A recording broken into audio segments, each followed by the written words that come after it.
Yo. There it is. Hola. Hola. Howdy, folks. We all have our different ways to say hello.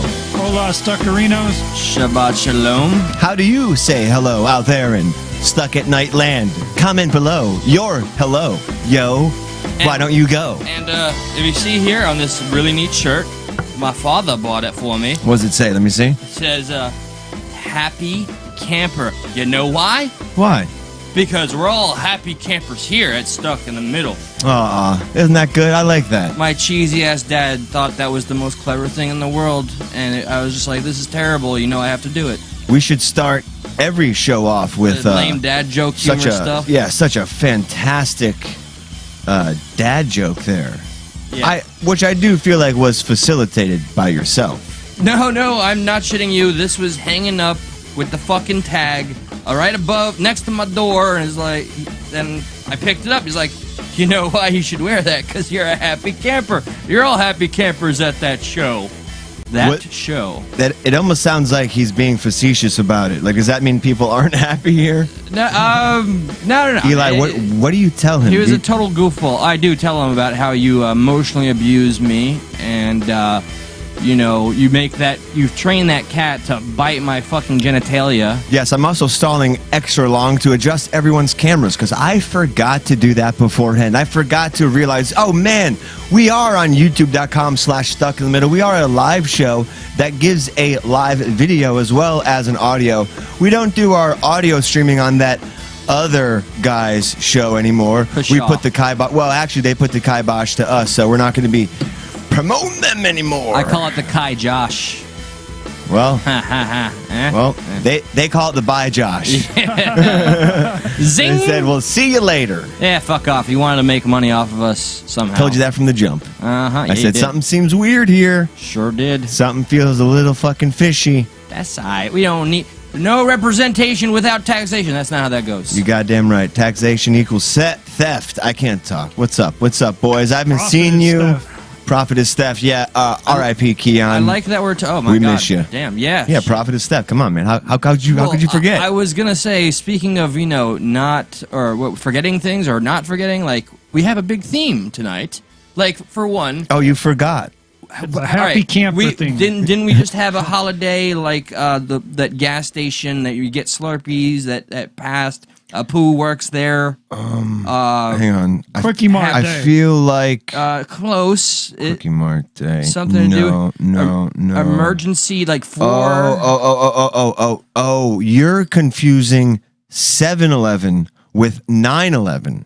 Oh shit! Yeah. The never forget thing. Yeah, you right? forgot. I forgot the thing you never forget. You already forgot. And I'm. It's only 2 days after, and look at you. There you go, forgetting again. I'm a New Yorker. And they say I'm the stoner. It's my post-traumatic. What does that mean, though? You're a New Yorker. Those are the ones who are really never supposed to forget. It's just. Were you in New York in 9/11? No. So you're not a New Yorker. No, fuck that. I spent 13 good years in New York before I went there every summer, but as opposed to how many bad years? Oh, all the terrible ones happened here in Florida. So I heard some guy got killed in New York once, but you wouldn't know anything about that, would you? Nah, his name was Tupac. Nope, he wouldn't. No, he wouldn't. Well, yeah, that's cool and all, but I also heard some other shit happened, and it escapes me what did, but on that emergency number day, like some shit went down. It was something happened, right? We did this, yeah. It was 9/11. Right. It was 9/11. 9/11. All seriousness, it was 9/11. I mean, I don't know if I'm jumping the gun too fast. Don't you think this would be the or way jumping out the building too fast?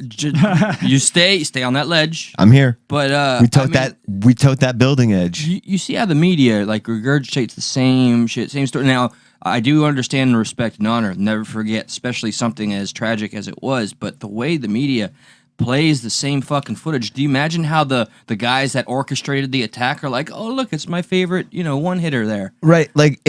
As the media goes on about their day, it's almost like I should wake up on 9/11 and be like, oh my God, happy 9/11.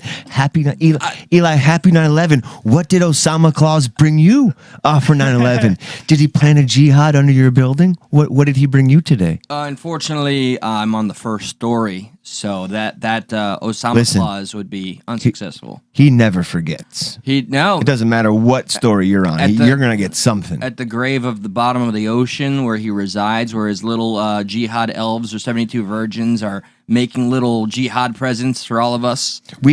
We're making fun of, we're making light of a very serious topic, but Eli brings up a good point. And it's like, do we have to like be sad every 9/11? Like the people who are watching, okay, the people who caused our sadness get to relive our sadness again. every year. You understand what I'm saying? Like every year they get to bask in our sadness. Like it's almost like if 9/11, like It's like their New Year's, bro. no, it runs up to New Year's. It's like if it's their Christmas. There you go. It's like if it's their Christmas, and you can imagine on Christmas. Hey buddy, welcome to Afghanistan. Welcome to the Taliban, to Al Qaeda.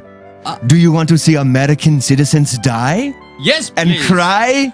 All day. Turn on the local news and you'll see them weeping about the thing we caused. What do we kiss under the? What's the thing that we kiss under? Like, and I have. It's a camel toe. It's a camel toe. Okay, we were trying to think of what the fuck would a like Afghani kiss under instead of a mistletoe. I was like, how about the crying man hanging upside down or a plane? So we just freestyled. He came up with camel toe. I like it. Bro, I highly suggest if you enjoy a good terrorist attack, you watch the American replay of 9/11. Every time a major moment happened, you take shot. Okay? Look at video of George Bush sitting there till his piss dries. Yeah.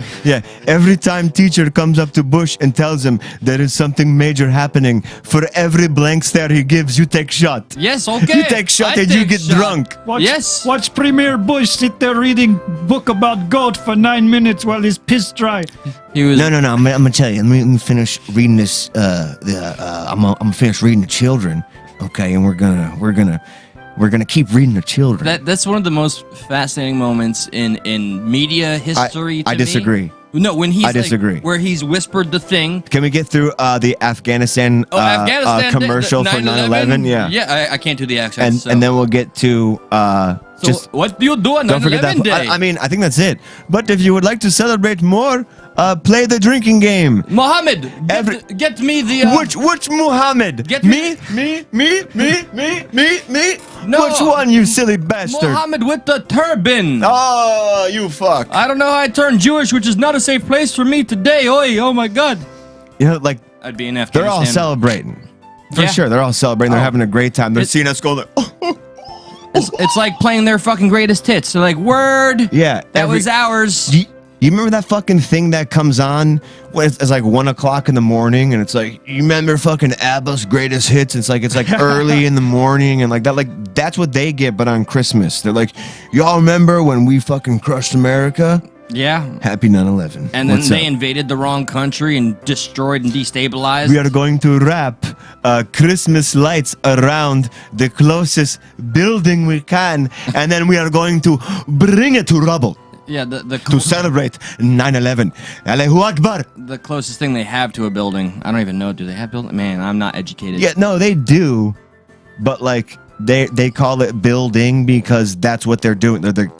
Everything is just building. Yeah, out of nothing is dome. like they don't call anything completed. Let me tell you that much. Okay. Okay. They call it building for a reason because it's in the process. You know what I'm talking about? Word. Yeah. Word. Okay. They don't fuck around. Nah.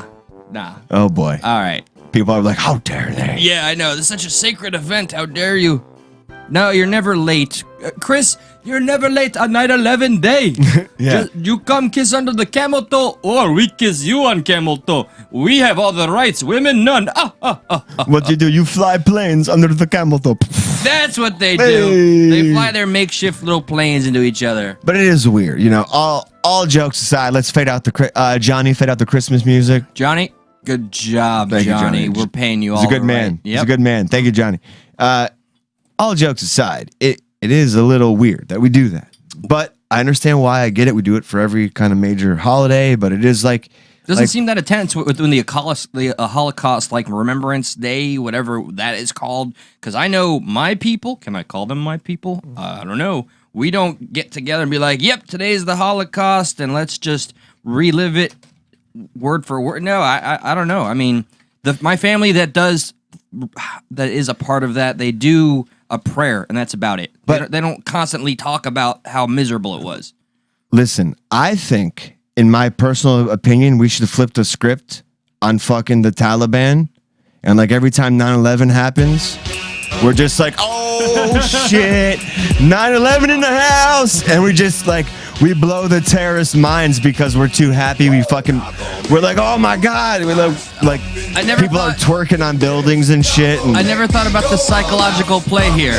dude, there's a psychological play going on all the time. Yeah, no, like if they tuned in to our usual And we're like, media- oh shit, that shit was fucking awesome, yo. And like everybody's twerking and having a great time on 9/11. They'd be like, are you kidding me, bro? People died on this day. How dare you make fun of this day? That would be like great. they would take our side. They'd be so pissed. Bro, people have died on this day, and here you are spitting on their image. They say they make sacrifice for you, and you are and you spit on them. How dare you? we take their joy and they take our sorrow, and it's total script flipped. Exactly. There's a lot of that going on. It's like a fat guy getting to the fat joke before you get to. He's like, look at my fat ass. You're like, Oh shit. Well, that's Yeah. all right, Afghanistan. We're taking 9/11 back. yeah, we take it back. We claim it. In a big Ooh, way. There's planes coming on up in here. Oh, man. But rest in peace in all sincerity. Yeah, but all seriousness, yo, it's careful. I know. And the Saudis be watching that shit too. Like, they went into the wrong country. Dude, they're all Dumb celebrating. They're all celebrating. All the Saudis are celebrating. You imagine, like, I always imagine those guys that when they went to like the flying school too, it's like they're going in and they're like they do the flying lesson, and then at the end they're like, okay, now we're gonna learn how to land. They're like, no need. Family Guy did that Yeah. bit. What is the see that one? problem? We don't need to land. Did you see that bit on Family Guy? It's like, okay, so I fly plane and I get out of plane and plane go boom into building, right? No, not quite. No, Listen, yeah. that's great and all, and we're not trying to copy Family Guy, but I just want for the record people to know that Stuck at Night just took back 9/11. Yes, we did. You know what I'm saying? We own that You know shit. what I'm saying? I don't feel good about pumping my fist to 9/11. What you mean? I'm. They're gonna make us lose our mind. Damn it. Yep.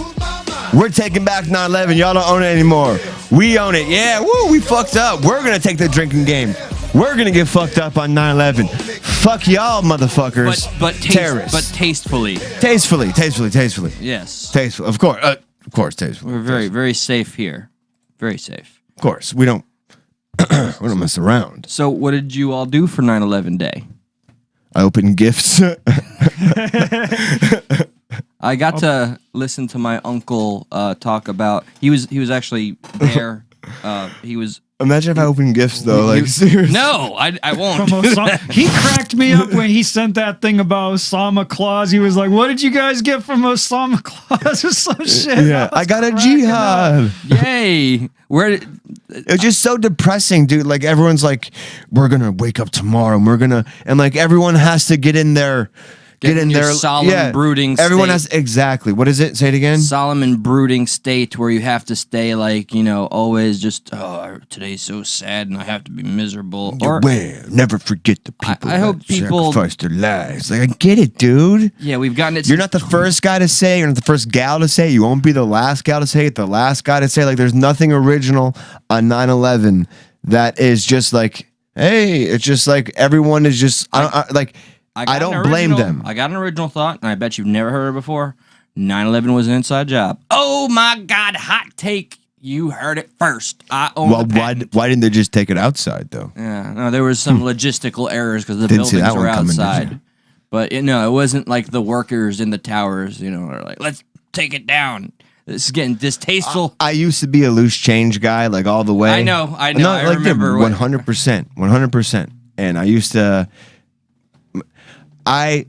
What's weird about the loose change thing is I never really agreed with the demolition. And I really hope people enjoyed what just happened with our jokes about 9/11 and Truly the trying to do something here, like, turning. our big thing. And if it failed, that's fine too. Is even funny too. But I really hope people like that because I think we are trying to that was whim. It was on the whim, off the cuff. We whimmed. I do see a little power in trying to take away something our enemies did to us, or like as I've learned working with Josh, he does always try to find humor in the darkness, so to speak.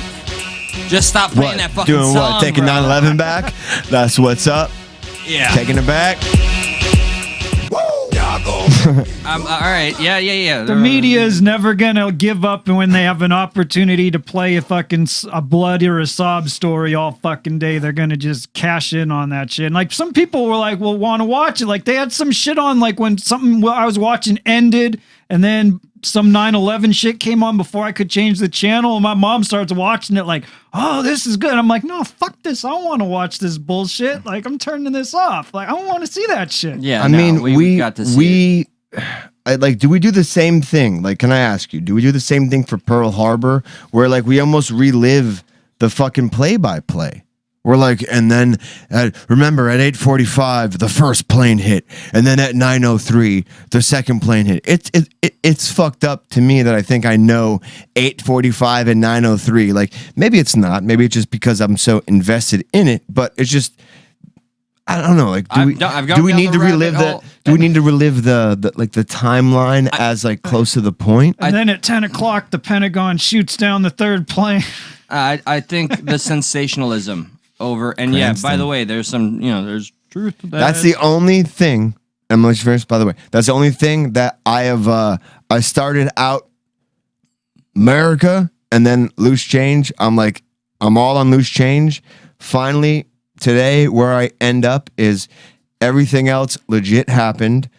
America turned their back on the attacks and or was overwhelmed because of the real-time incidents. But United 93, after the first, second, third, and fourth attack, you goddamn right. Wait, Tower 1, Tower 2, Pentagon, and then okay, after the first three attacks. Yeah. I felt like 93 still to me is like that story. Like they know way too much about what happened on the flight. There's some interesting. There was one thing that came out 2 years ago that said they sent 2 fighter pilots were sent out. Yeah, they got called out. Yep. They decided to go out before they could load their planes up. And the woman fighter pilot said as soon as she took off, knowing she had no ammo, she knew she was going to be bumping that plane out of the sky. That was her words on a legit government site. It's not like anything deep. Like it came out, I believe it was almost last year or the year prior. It was 2019 or 2020. Like she said, we're going to be bumping a plane out of the sky. And referencing United 3. She then said, before we got there, it had gone down. Yeah, Right. and if you remember the site, its disintegration, some of the stuff that they found is just too fucking convenient. They found the stewardess that was able to get a phone call out to her husband. They found her shit in a plastic bag, her ID and all that. And if this I don't know that part of it, is if a it's real or famous, not. this is a famous audio video. But what we do know is real, and just real quick, is like when you it hear her hit, instructed. there was nothing. Yeah, right. That's a little strange to me. I've always believed Which that it- one was shot. It could have down. been exactly. Always. It's just, it doesn't make any sense for any other shit that would have happened. They just finally said, okay, fuck Right. it, we're just Vaporize take it that out. motherfucker. But they don't want to say that because they're going to look like motherfuckers for shooting their own plane down. But that's what they did. I feel like you look more like motherfuckers now for waiting so long. Yeah, You know? They've stayed tight-lipped Oh, about the and official when you report, talk- right? When you talk about waiting so long too, like what the fuck was wrong with George Bush? Like when that guy came in and told him like the shit was under attack, like you're the fucking president. Like shouldn't you get up and like- do something? See, like there's the only time where I'm looking at Bush and I'm proud of him in the moment, not making a panic. This is one of the reasons why when I look at what's going on and I see Bush make that blank stare on his face, I feel like there's a man who truly didn't know. There's a man who was told maybe a little something of some sort, and then, but was also told to ignore it. No. You're fine. And then You know, You talking about the footage of when it's told to him, and in the kindergarten, and he maintained the poise. Right. One could say, because just real quick, because you know, allegedly throughout that time they were getting phone calls of threats or whatever messages they were getting. They were getting something of the nature that's saying, it was going to happen like this. They had flights deployed, defensive flights deployed in that moment to battle this type of situation, training to practice on some type of attack on a building with an airliner, which led to the confusion in real time because in that moment, NORAD and air traffic control didn't work together. This was one of the major things that they learned after 9/11, that they started working together because if you listen to those videos, it's like, is this real time or is this actual? This is actual. This is actual. This is actual. Finally, which for me leads me to believe that most of this stuff was allowed to happen. I don't think, I'll go on record, I do not think that the Twin Towers were brought down with controlled explosives. The people who said they heard explosions were inside of a building that was collapsing. What other way do you explain something that is a loud popping sound rather than the word explosion? Looking at some of the video, like that famous, the two French brothers who were there, and they filmed inadvertently the first plane hitting the towers because they were there just filming New York firefighters. Correct. And they went in, and one of the brothers in his first moments inside the World Trade Center, the one that just had gotten hit, a man comes out of the elevator on fire because just as a lot of people say, those were full planes of gas. The structural steel on the World Trade Center is out of the ordinary because it's not on the outside, it is on the inside. So the outside of the World Trade Center is a facade. The inside is where you have your hard structural steel. On top of that, the World Trade Center was like 95% air, was 95% oxygen. Really big, huge floors coupled with desks, computers. You're going into why you believe it's not a controlled demolition. That's where the heat came from to make a building that was designed to not fall over, implode on itself. Yeah, you know. I always just thought this him sitting there for like whatever it was, 10 minutes or whatever, like we're in the nuclear age, like back then, like, and they didn't really know like what was going on. And this is the president. Like, how do you know that there's not some like nuclear response that needs to be or something that needs to go on? And like, you're going to sit there for 10 minutes. Like, look at it like this, like in like, say you're in 1776. Remember, they get the threats though, all the time though. But to say you're in 1776 and their fucking British fucking fleet is heading off to America and they come in and they tell the fucking guy, hey, the British fleet just left England. They're going to be here in 6 months with an attack. We got to get ready. Like, that guy would have got up in 1776 and been like, holy shit, 6 months they're going to be here. We got to prepare. We got to get ready. Like, he would have been up. And that's not even the nuclear age. But then you're going to sit there for 10 minutes while your piss dries. Like, well, I mean, yeah. I don't know. Just, yeah, who the fuck knows? Bush, he could have panicked. He could have. It's interesting. Whatever the fuck, but yeah, I'm not certain when I say what I say, but I'm just going off with what I see, and I see a guy who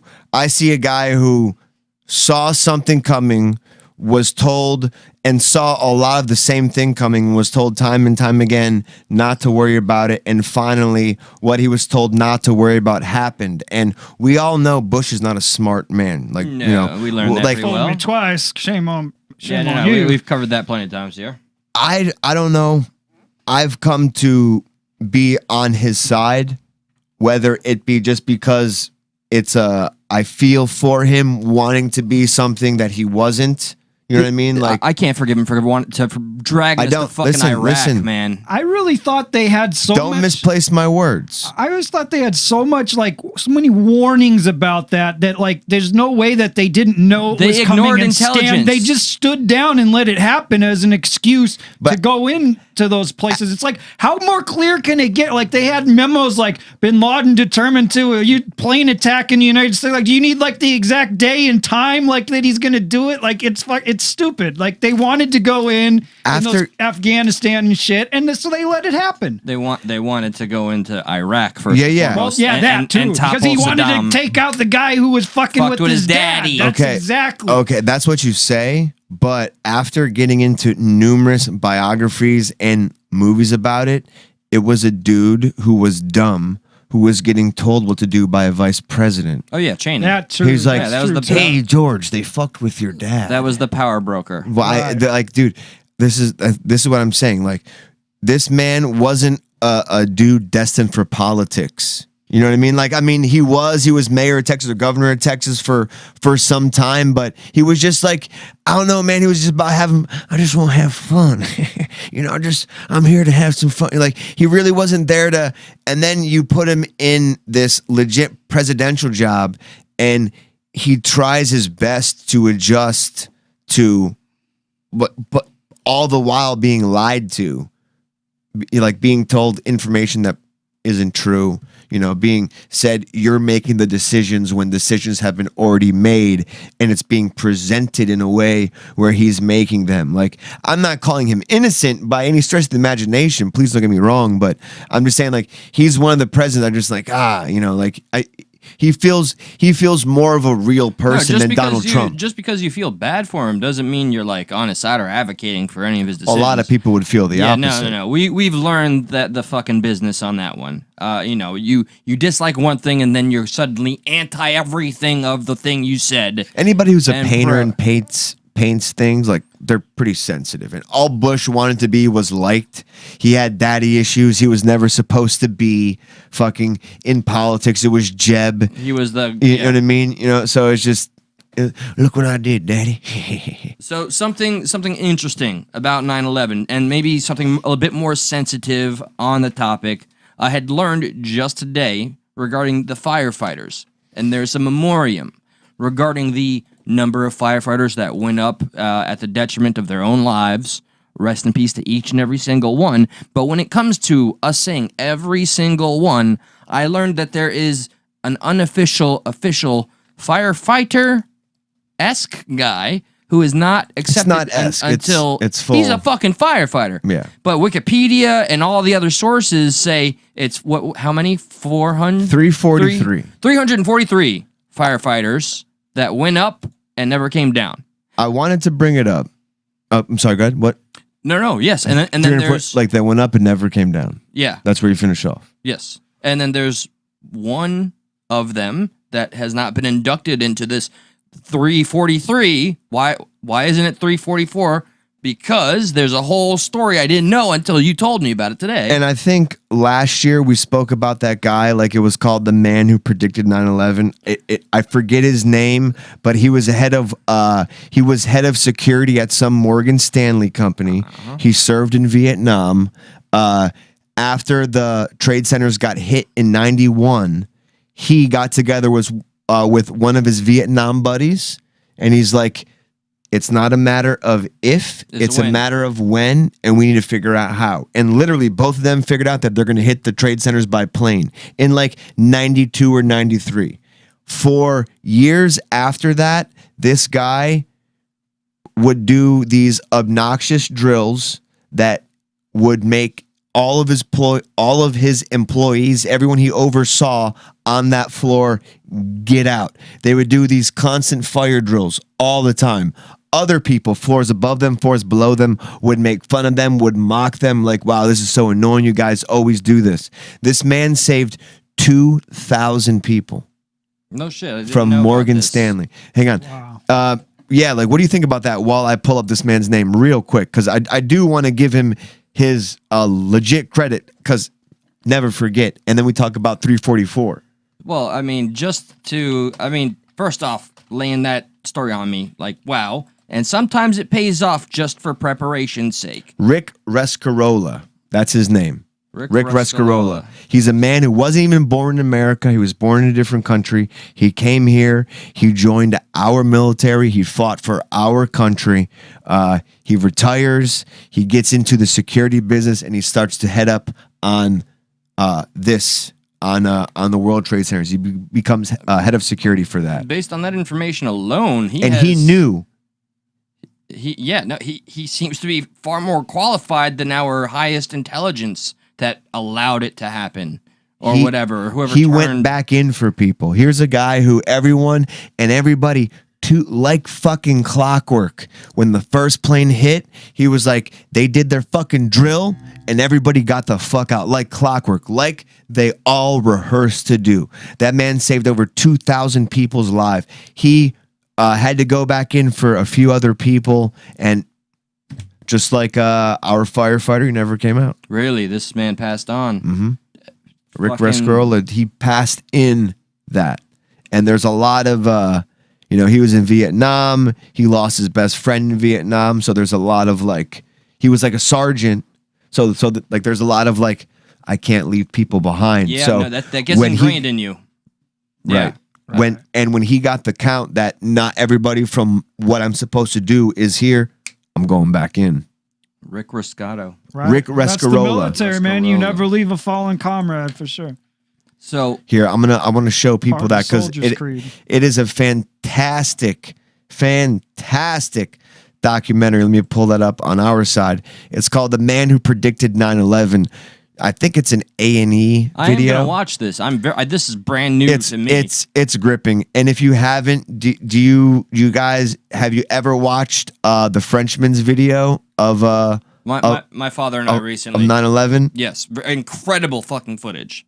It's just ridiculous. Disturbing too. Like the emotion they go through, and just not knowing if his brother's alive, and they finally come up, with each other. Like, dude. Dude, it's some real fucking shit, and it's in lieu of this is the shit. I say, don't forget, the tragedy. Don't forget how it brought us all together. I've never seen unity on the level that we saw it in America, in this country, until we got tragically attacked and lost massive amounts of life. That's sadly what it seems to take to get us together. Well, this is one of the things I want people to legit never forget, because here's somebody who's not getting credit. We have it pulled up. We'll post the stuff on our Twitter, so go to SITM Show 1 at Twitter. You can find all of our links posted there. According to official statistics and the New York Fire Department, 343 of them died on that day. What those statistics do not show is that there was a 344th. While the New York Fire Department served as the main fire protection unit for New York City, many people do not know about a second one, the New York Fire Patrol. With only 3 stations and around 100 firefighters, the NYFP was a much smaller scale operation with a more focused purpose. The NYFP protected property, where the FDNY would break windows to vent fires, spray areas with water.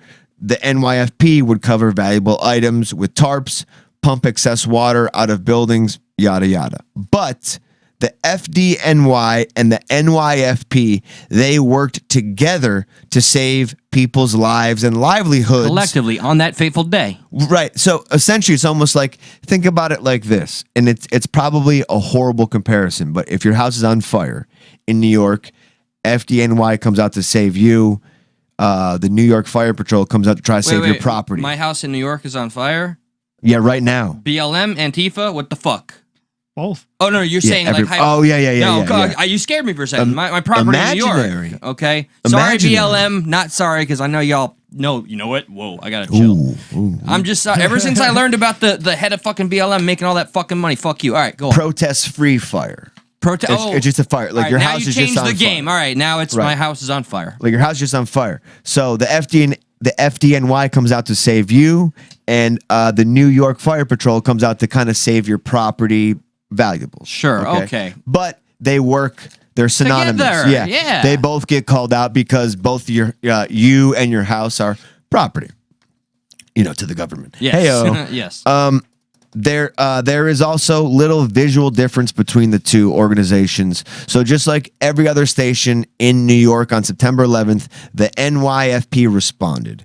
Among them was a 6-year fire patrolman, Keith Roma, who, by all accounts, absolutely loved his job. While en route, he called his father. After explaining the situation, his father, a former patrolman himself, decided to grab his fire gear and head over to the towers to assist. Keith's last words to his father was, "I'll meet you there." Sadly, in the chaos, he never got the chance. Upon arriving to the towers, Roma and his colleagues immediately went to work helping to evacuate the buildings. A photographer even caught a photo of Roma leading a group of evacuees down a flight of stairs with another fire patrolman. By his own colleagues' accounts, Roma personally saved the lives of over 200 people, making no less than 4 trips up Tower 1 in the process. 4 trips up Tower 1 in the process. That's fucking courage. And he wasn't grabbing property, all right? He wasn't following the description of his job, the little nuance. He was saving lives along with all the other firefighters and policemen that lost their life on that tragic day. And he's not getting credited for it, and it's 343, all because they don't want... I don't get it. Because of a semantic? Because of a small difference in FDNY, FDNP? That he can't be considered to be numbered amongst the honored? That's disgusting. I don't understand that at all. It says, at one point, he helped a barefoot woman by carrying her over the broken glass thrown by the towers, ensuring she would survive the day. He was last seen alive at the FDNY Common Post on Tower 1.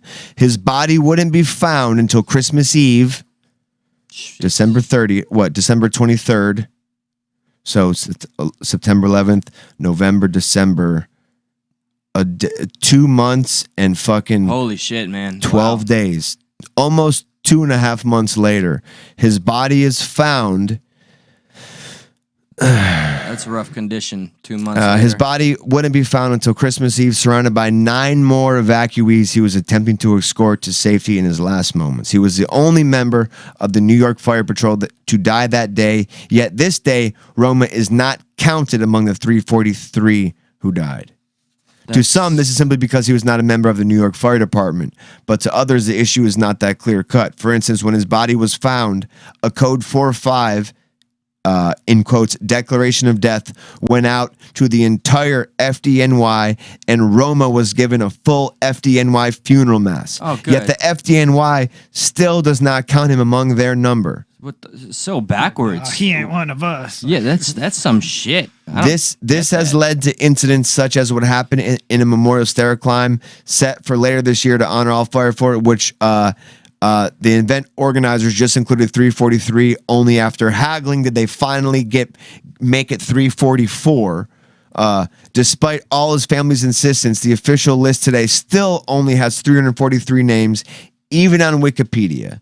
And before you say anyone can edit it, I already tried and it was deleted. Wow. Fuck. And it says, well, I'd like to see them say that to Roma's family. Roma's family's face or other of the 31 fire patrolmen who have died in the line of duty. Keith Roma died a hero doing the job he loved, and the city of New York continues to ignore his legacy. In the words of Roma's father, every time we hear that number, 343, it hurts. It should be 344. Never forget. Damn right. And, okay, I like to pick out comments, and Veritas has been on a roll. Sorry that I keep dropping your name, brother, but you got presence. So, I think this is a good question for all of us here. And please, everybody give me feedback. What does never forget even refer to? Is it just about the people who died? Is it... Sorry, the chat is revolving. If so, why are they so special? Is it supposed to remind us never forget who did it? What are we supposed to not forget? I think examples of Mr. Roma, and I think just other examples of courage of people, how we came together, how we tried to save each other. But he has a point. It's like, what is it? Never forget what? The tragedy? Right. The perpetrator? That's kind of our joke this whole time. You know what I mean? Like Yeah, like with the whole commercial and in the Middle East, it's like their celebration. So to them, it's like, hey, they're always going to remember. To them, it's hashtag always remember. Yeah. Yeah, right. It's never not forget. I get. Is it to remember that we're fragile? You know that they got one. Away? No, it's just motivation. Remember, you won one. Oh, and I want to do this very cliche thing. Feel free. How old were you guys when it happened? I watched it all live. I was 16. I remember my friend from New York came rushing to my house in the trailer parks in Florida. That makes me not a real New Yorker. Trash. And he was like, Eli, dude, they attacked New York. Did you see? And I just got up in boxers, walked, looked at the TV, saw a tower with smoke coming out. I just went, shit, went back to bed. I was about 20 and I was in school. I was taking in college taking. How old are you? You were 20? Yeah, and I remember I woke up and I had a message from my dad to turn on the news. So I turned on the news and I saw all that shit.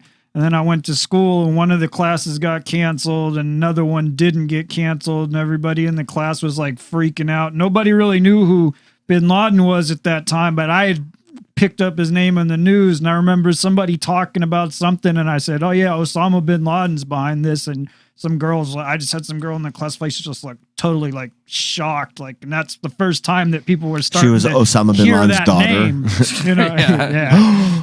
Daddy, not Osama. Well, after that started becoming a household name. I mean, before that, like the first time I had heard of them was maybe it was '99 or something like that when they blew up the USS Cole or whatever, the ship. What and about it was Bin Laden behind it? But not in the first Trade Center. No, he attack? was not involved in that one. I do not believe. I think he might have been involved in other kind of shit, but the first time I had heard of him, you know, was when he had something to do with the USS Cole being blown up a few years earlier. But that was, I remember the whole time when, like, on my way to school, the gas stations, every single gas station had like lines down the fucking street, like you have when you have like a hurricane or some shit going on. There's just nobody had gas. And or when down the street, or when a news anchor says there's another strain of COVID, right? And then people go out and buy toilet paper for some reason. It was just like that. Damn, I made it. How long without saying fucking COVID? All right. Damn it! I what was Cranston just saying? Please remind me. I guess he was inferring about how the gas stations were packed and people were responding. How everybody was panicking about it. Everybody was buying the hell out of gas, and everybody was freaking out because nobody knew what the fuck was really going on next. Yeah, and you didn't know if there was going to be more attacks. You didn't know if we were going to be at war with somebody. We didn't even really know who did it at that point in time. Right. So everybody was freaked the fuck out. I know a lot of like financial institutions lost money. I know people that lost like fucking $80,000 in the stock market, just like a snap of a finger. I'm digging the age disparity right now. Oh yeah. Oh, that's what it was. Sorry. Go ahead. I just remembered. Would you just remember? No, I remember where I was for 9/11. Where were you when the world stopped turning? This guy is gonna be like a Biden in 2 years. Watch. I'm already there, dude. I was born that way. I assume. Like, wait, I just came to life. Are you sure? Because it was pretty dark. What were we just talking about? Yeah. So while you have your thought fresh. Which is what? I'm hoping you got it. Otherwise, I'm going to segue to something terribly. When I was in 2001, I was 9th grade. And it was English class, and the English teacher, when you walked in the class, she always had the news on. So when I walked in the class, the first tower had already been hit. Was this Western High School? Yep. So mine. This was in the 9th grade annex, which is right by Cypress. What was her Cypress name? Spray. Was she extremely religious? Because I watched Columbine live in real time. I don't remember her name, dude. Was she like a short, white, kind of cute white lady? Oh my God! I don't know about cute, but like. For an older woman, even though I was a high schooler with... She was kind of a bitch, though. She was really, really Christian, but... Maybe that's what it was. But she kept it on. We got in the class. The first plane had hit. We watched the second plane hit live. We watched the second tower fall. We watched the first tower fall. And then I think they, in between there, they were talking about a few places that got hit in United 93.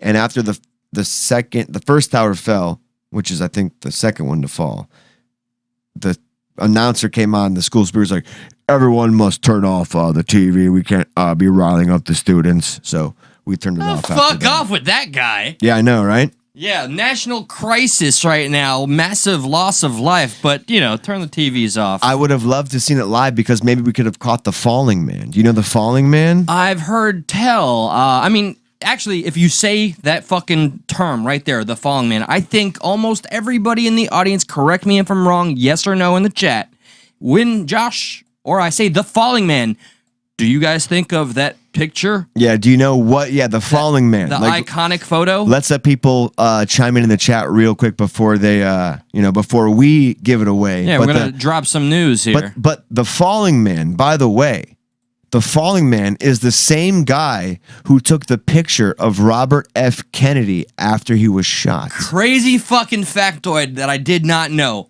What are the chances that the same individual that takes... took one polarizing historic fucking picture, was able to capture another historic polarizing fucking picture, only there's something odd about this picture in its entirety. Even though we all have a mental picture of it, right now, I think the title is, it's the most well-known picture you've never seen. Yeah, his family calls it the picture that won't go away. Most newspaper editors refuse to print it. So it was really only in circulation for maybe a day, maybe 2 days, until most people pulled it. They pulled it right out of publication. And the photo was denounced as cold-blooded, ghoulish, and sadistic. Then it vanished. Yet 20 years later, he says, I still get asked about it. I've been invited on national talk shows, interviewed by foreign TV crews, and asked to speak about it. My fellow photographers called it the most famous picture nobody has ever seen. But in fact, it was seen. Whenever it's mentioned, people say, oh, that's the one where the guy looks like he's swan diving. Oh, that's the one where the guy's body's lined up perfectly with the lines of the World Trade Center. And then there's one where I didn't know, but a lot of people say, oh, I know, that's the one where if you turn it around, the guy looks like he's sitting on a chair. You know what? I got one better. I can tell you how this gentleman that was able to captivate one iconic picture was able to get another one. You know what was going on in his moment? He was like, holy shit, it's raining men. He was Hallelujah. an influencer? No, he's like, it's raining men, and he was like, I gotta capture this moment. Well, sorry, we're very distasteful here. Oh, wait, what you're saying the photographer is the photographer looked up in the sky and he was like... Men falling. Yeah. It's a bird. It's a plane. Oh, God. And, yep, he's looking up, and he's got his camera at this point. Yo, it's like a Rocky montage scene. He's training. Yeah. Trying to get the perfect shot. He's sweating, sweat's dropped down in his fucking... I don't know if I can do it. And, like, he's got his, like, little guy there cheering him on. An actual other man, like, falls splat right next to him. He's like, damn it, I missed it. I got this one. Snap, snap, snap. Yeah. Historical icon. Woo. Yeah. And he's also taking pictures of men. Yep. You know, Robert F. Kennedy. It's men being shot. I don't know if we got that song. I don't want to add a hallelujah to that. Yeah. Or men falling from the... Oh, my God. It's someone falling from a building on that video right now. Well, I mean, what else are you going to do for a song called It's Raining Men? Jump from a building, nosedive style. They knew it was raining men. So let's show people the picture real quick. I just want to show people the picture. You know? Yeah. I mean, it is still easily I bet you most everyone knows. Yeah, I'm going to assume and definitely hope so. What if I just I okey doke people and it wasn't the Falling Man picture? Don't fucking what's it called? Give us one of the what do you get rickrolled or something? Don't do that that ass Never gonna give you. Oh, there it is. There's the Falling Man picture. Yep, rest in peace. And the man is still anonymous. Nobody could ever fucking identify No, I'm pretty sure he lived, dude. Oh yeah. Yeah, he's good. Yeah, no. At the last second, he turned and he landed butt first, and his butt took all the impact, and he walked away, fucking happy camper, as your dad said. He discovered he was Superman at the most appropriate moment. Did you ever see the VR game where you play somebody in the World Trade Centers, and you have two options: is to suffocate by smoke or jump out? Are you alluding to the game I have that's not any of that, or is this a real thing? No, I'm talking about a real VR game. Are you shitting That's me? like a 9/11 experience. I swear to God. Oh my God, the 9/11 experience. Okay. You want me to look it up real quick? Nah. Do you believe me? I totally do, because I seen the worst shit in VR that just shouldn't be real, but I expected it because humanity's sick. Let me see. I have to pull it up for you. Here you go. Oh, I think this is it. Chris does make one little factoid, if I may, real quick, regarding the guy that took out that massive insurance policy at the way too perfect timing. I don't have the comment in my fucking on my site right now, but Chris, that's one of the massive things that has me on my fucking toes and so skeptical about this. All right, so what the fuck? Yeah, like they also said like they didn't like the look of the World Trade Center. You know what I mean? Like it was so outdated compared to like it being modern because they built it in the 70s. Like how else are you gonna, you know? Yeah. Hey man, Here, let's. I don't want to look at this too long, but so you're sitting at your computer. I see an X button. Can I play this on my Well, PlayStation? Maybe. There's no I'm pretty fucking sure. way. I'm pretty sure PlayStation is not going Hold to it. allow No, that. yeah, they're strict as it is. Pretty sure you can probably get it on Steam or some type of thing. Even though they have a game where you could literally play someone torturing another person in a fucking chair, but this is too sensitive. But there you're sitting at your chair, and then you have to choose: will I yeah, die from something smoke happens. inhalation? I guess they're not getting the whole thing. Yeah, but something happens. It starts to get really smoky in there, like the whole building shakes. VR is very effective, man. Like there you go. Yeah, it just went quiet. If you haven't tried it, guys, I do recommend it. No matter what age you are, unless your heart's a little sensitive, it's intense stuff. It's pretty fucked. I really up. got to get back into VR. It's pretty fucked up, though. Yeah, dude, everything's fucked up. It's not fucked up though. Something about a cat. Yes, the opposite of fucked up. The Something that I opposite. feel like people will never forget. Turn those frowns upside down, boys and Girl Scouts. We have a happy moment that I think it happened in our home, not our home state. I'm in New York. It did. It happened in Miami. It happened in Miami. This happened in Miami. It's kind of like The Fallen Man, except different ending. Oh, don't forget me to play the Shane Gillis part. Maybe we play the Shane Gillis clip after this 9/11 stuff. Okay, that's a bring me upper. Listen. And the stock market purchases as well, Kenneth. Yeah, there's too much fucking shit. Let's play this part. This amazing. So this is pulled from the news. So mind the news approach to this, but they really have the best angles of this all. When I was watching it live, I was very excited, hoping it was your cat Kenny. Stop it! And this is why I'm afraid of what people did to the cat after it was possibly saved. Nah, dude, come on. We know. Is that muted or unmuted? What's going on here? Can you see? Yeah, Cranston, you're closer. My eyes. Where's full screen? Right here? 50 years old. Shit, I can't. Right here, full screen? Yeah, That's full screen, yes. so. Okay, pause. Okay. It's raining. Sorry about that. No, Let's we're see not. if this works here. Rolling with the punches. Sometimes you get punched. Sometimes you feel like a nut. Falling cat, you heard that correctly. You got to see it to believe it. Local 10 Sports anchor Clay Ferraro joins us with the best catch of the football season so far. Oh, Larry So and Janelle, their good cat luck finding catch? better video Yeah. than this weekend. As Look you at mentioned, this. the Hurricanes kicked off their home opener against Appalachian State. It kicked off a little after 7 Appalachian? o'clock, but within minutes, nobody was thinking about the game anymore. Check this out. A cat hanging off the top of the stand. You could see Look it at him. desperately Look at holding him on up this there. first Dude, video courtesy I teared of up watching it. Hollywood Like, this is at on 9/11. 2 a.m. Our buddy over at 560. Now the Oh, cat no, falls, kitty. but watch what happens. Yeah, okay. I'm going full screen for everybody. Fan catches it in an American flag. Oh, it's so We're gonna patriotic. show it to you Hang again on a and then second. show you another Here's the angle. best Hell, part. fuck yeah, bro. Here's the best scene. On 9/11, Look at the poor little guy. Fans catching a falling Boom. cat in What an happened to him? American flag. Is he okay? Yeah. He's okay! Yes! He's okay! Well done. You did it. You did it. He saved that motherfucker.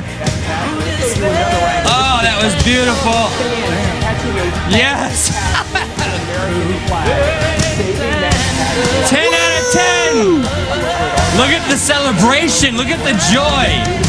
On 9/11 of all days. That's what's up. Beautiful. And I That- love the music came on cue. Quickly, cut it I before tried. it demonetizes I tried. it. But Yeah, I that know. was beautiful. Oh my God, you landed it perfectly. Damn it. We tried. Wait, Josh, this is it's time. Look at me. Look at me. What? Look me in the eye. I'm proud of you. Oh, God damn it. Would you stop? I love that response every time. Never gets old. Don't do that. So Don't do that unfortunately, anymore. it wasn't Kenny the Podcat, but thankfully it did survive, regardless. Listen, I think everyone should be happy and quite satisfied with Kenny the Podcat's appearance because he's just really chilling. He really matches the energy of the audience. It's really gratuitous cat cam. He's that all the way. If those of you in the chat that have been saying, please someone tickle that kitty, wants to know why that pussy ain't getting any loving, it's because it's a fucking demon. This fat motherfucker would not be able to hang like that cat did. No, he'd take the stadium down. He'd fall over. His 2 claws that he was hanging from would rip out of his fucking paw, and he'd fall, and his fat ass would splat like a watermelon on the ground below. That's satisfying. He'd fall right through the American flag because he's so fat. I find a little joy. Yeah, you're happy about that, you sick I find fuck. a little joy, but it's also against my nature to want to see any animal hurt. Find the little joy. I just hate your cat, though. But it's Listen, so cute. You just don't understand cats. A lot of people, I don't know if you saw it, but after the guy like raised like, Yes.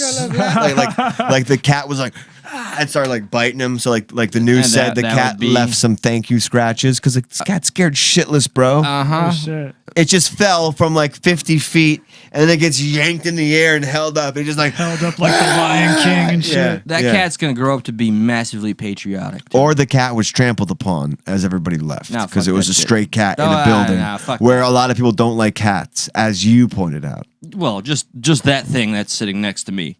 So That's something we never forget from 9/11. Never forget. We'll add that to the repertoire of many things not to forget. I Mr. hope. Roma and, oh God, what's the guy's What do we name? forget again, though? I feel No, like we forgot fuck it. something. So now on the whole, now staying on with things like Preparation H? never forget. There's a guy that I know that forgets fucking everything. While it's not No. you, Joe Biden. I know. What? Oh my God! It's What? like you read my mind. Cranston, how'd you do that? Come on, man. How'd you do Just a that? lucky guess. You got gifts. That shit was too fucking quick, dude. So yeah, essentially, the Corn segue Pop's a there. bad dude. I don't know. Corn pop and ankle hair swirls is all the rage these days. But just something recently I found quite amusing was brought up again, although I don't know how accurate the quote was, but didn't he kind of reference that he'd never do a certain thing? You have to preface beforehand what just happened. What did he do? What did Well, the Biden administration okay, just so do? maybe the Something audience- new. maybe- It's never been mandated, maybe required, but never mandated. I need the audience or Cranston, maybe Josh, to add clarification here. Because at first, when I heard this, the day of the breaking news, I went kind of hyperbolic because the news just does that. But I heard any business with more than 100 plus employees was to force or mandate vaccinations. That meant that would fall under the scope of the company I work for. So I was really, really upset. And I'm sorry for people that in the chat, I respect all of you, some of you less than others, but I know there's people that are pro taking it just because, and I'm just not. I'm skeptical. I'm nervous about it. I'm not sorry about that. But the idea of this being forced upon me made me sick to my stomach. Now I need the clarification. Is it federal only? No, it's you're right. It applies to businesses of over 100 employees because there's some kind of thing with businesses that have that many employees getting some kind of federal Any federal money, funding? qualifying for some federal laws or something. It also applies to all federal jobs. And it also applies to the medical industry because the medical industry is controlled by a lot of federal stuff, like, for example, Medicaid and Medicare, Obamacare, all those are federal fucking things. So the medical industry is regulated by this too. So like we just had in, I think it was New York, a bunch of hospitals stopped doing birth because a lot of nurses like quit Yes. because Because over this. what, But- people don't like the idea of having things forced upon well, them? It's not just you can either get the shot or get a test once a week was my understanding of it, which paid for by you, though. that I didn't know. But, Most of the time, from what I've read, it was paid for by you. I'm not sure if in that instance, but a lot of what I was reading was paid for by the person. So it came out of whatever you're making kind of thing.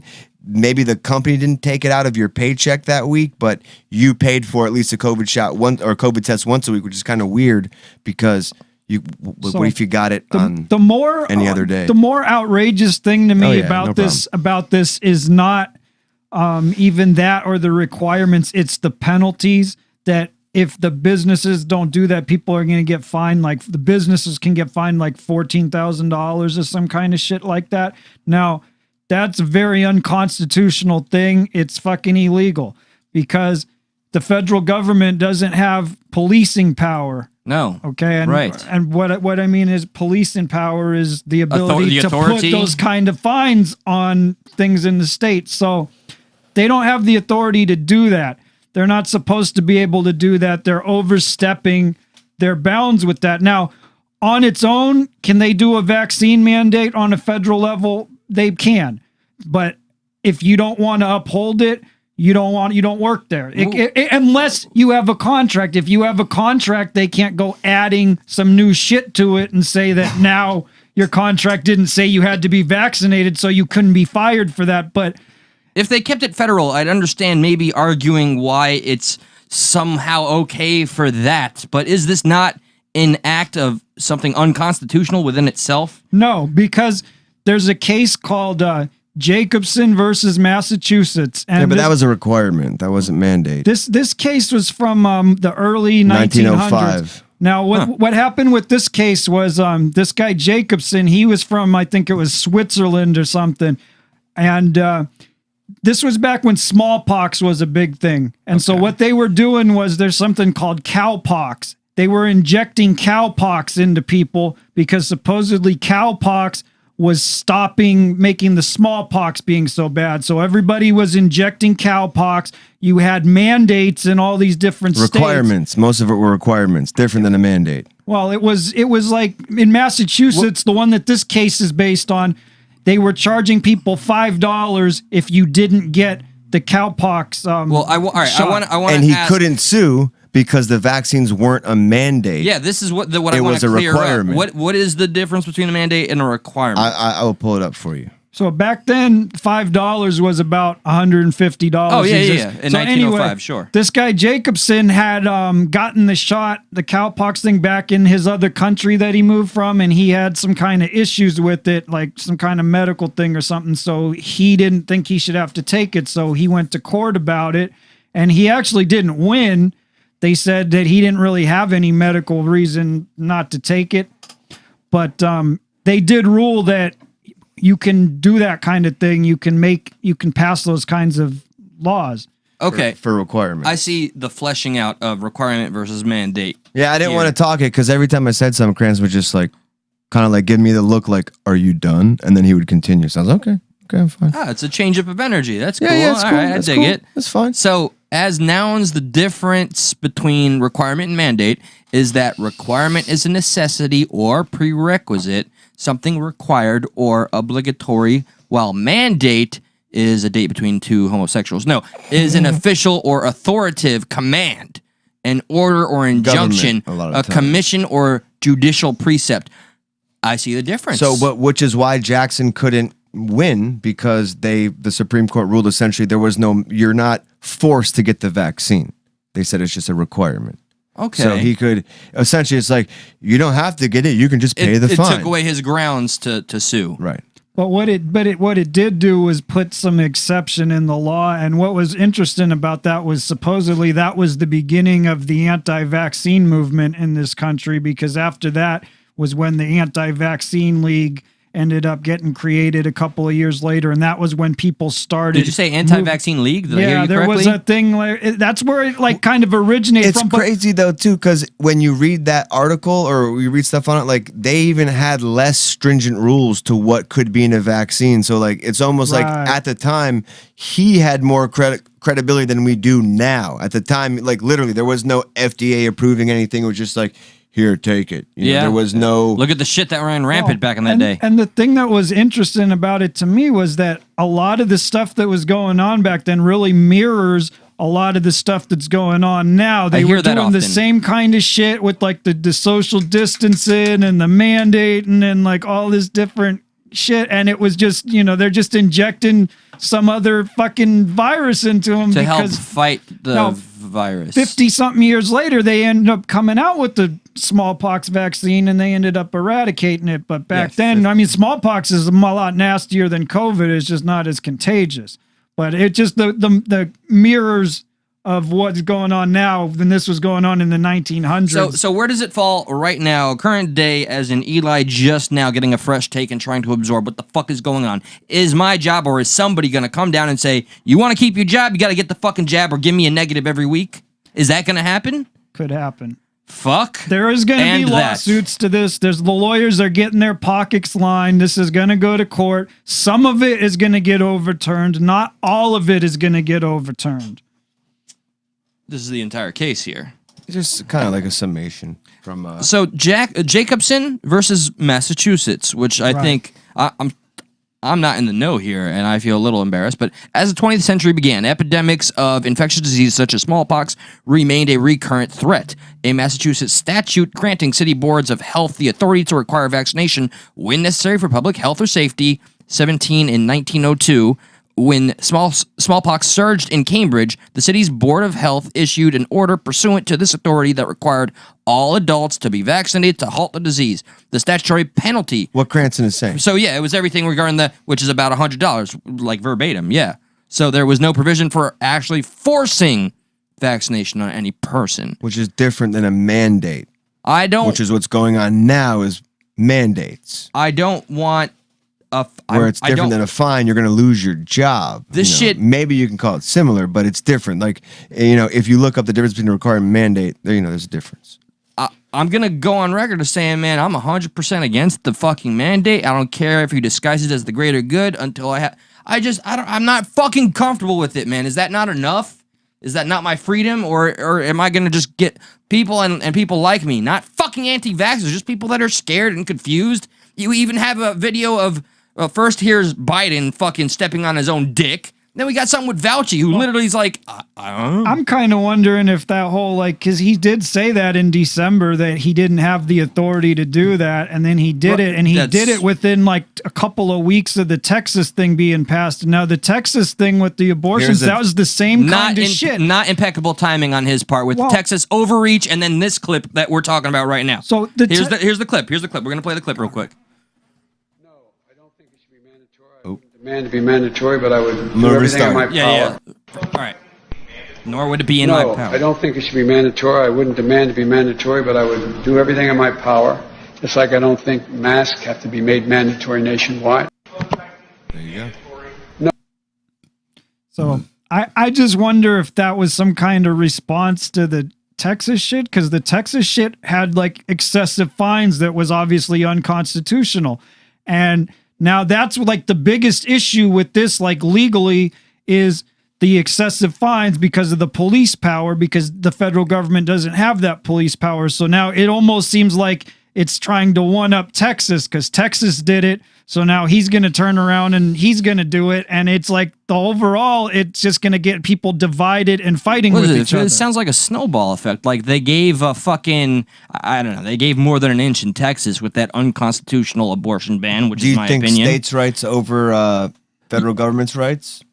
Yes. Yes. For example, what's happening in our own state with DeSantis, really, what it appears to me, from the optics on paper, is DeSantis is trying to fight government overreach by trying to battle Biden telling the school board and everybody to just not follow their governor.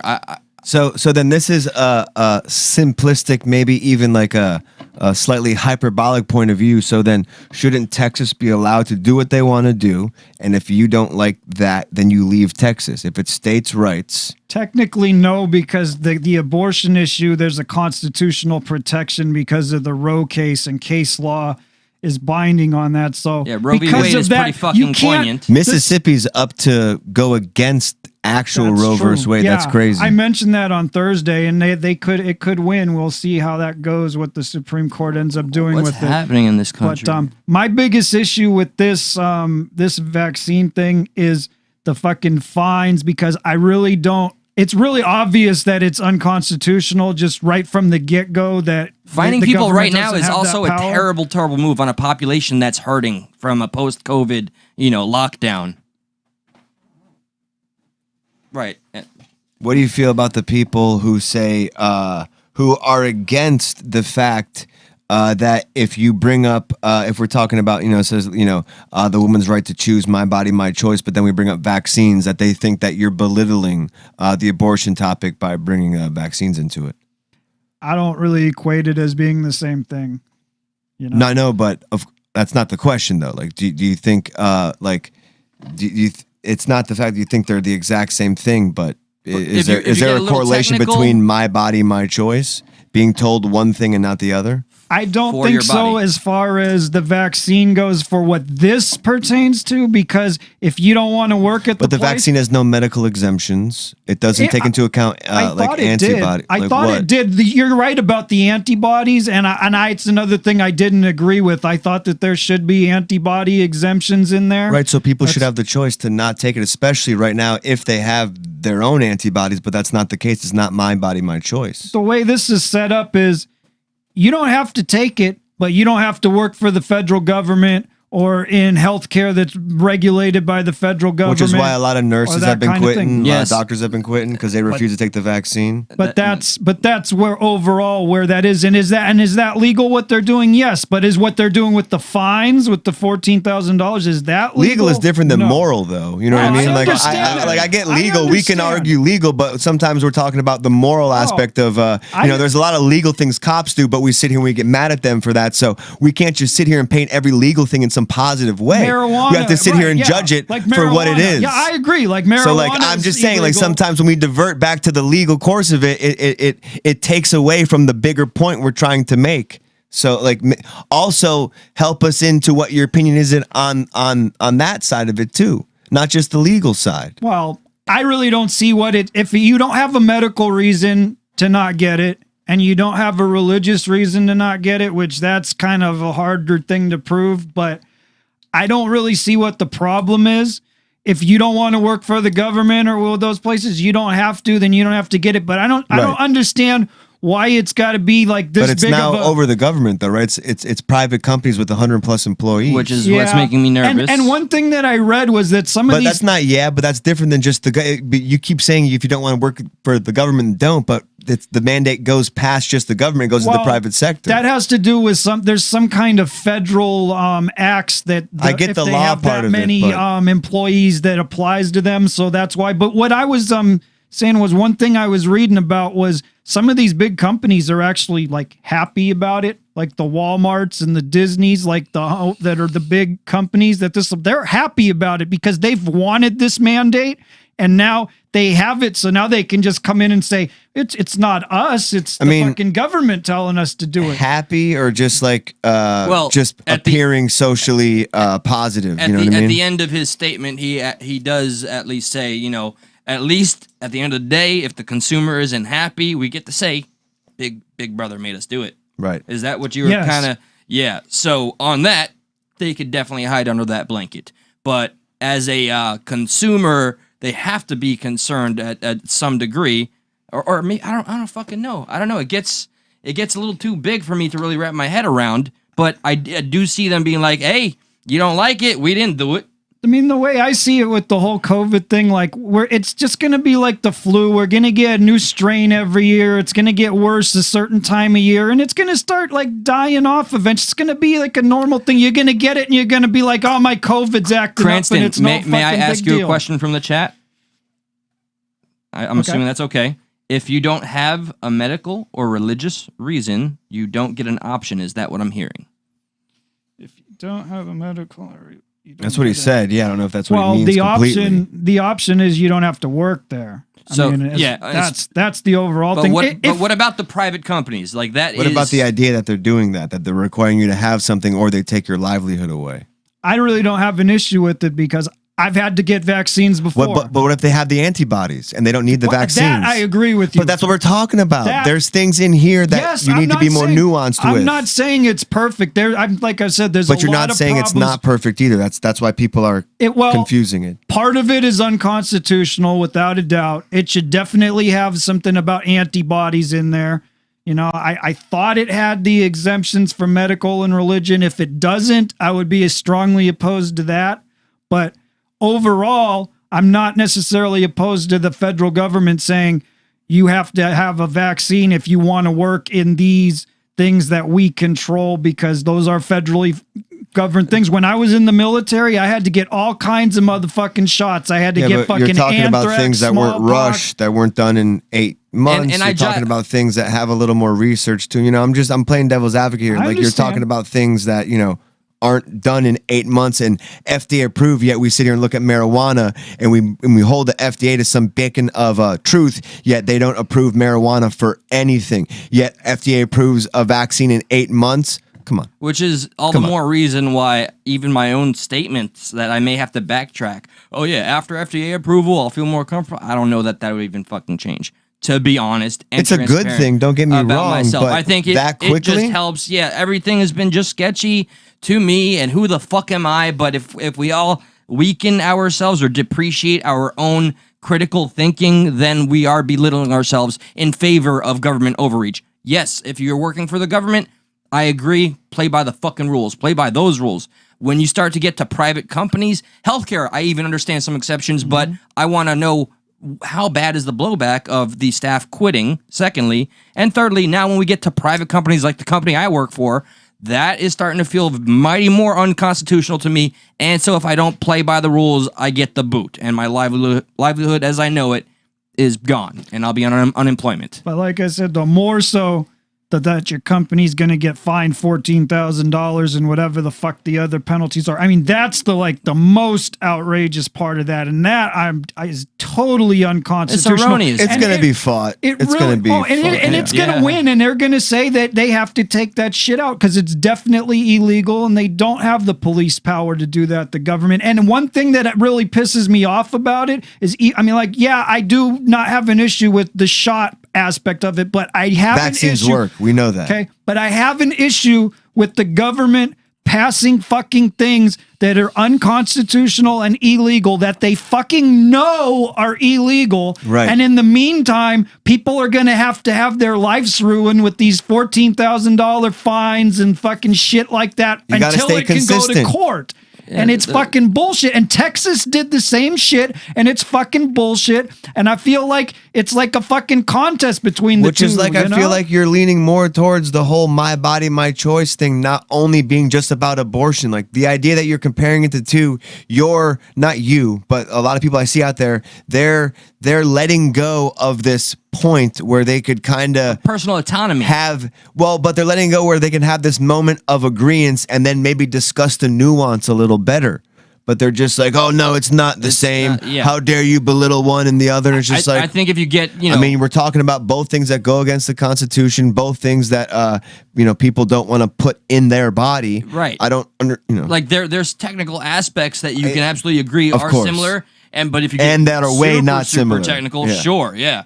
The one's a baby coming out. One gives you heartbeat and one gives you better internet reception. I just look at it like they're both like the abortion is constitutionally protected, and being able to give people the shot to make them get it with a certain reason is also constitutionally protected. So that's why I don't really buy into that argument. I mean, I get what you're saying, but I'm looking at it like these are two But we just went over the constitutionally Jackson thing, protected and things. it's already creeping over into the private sector.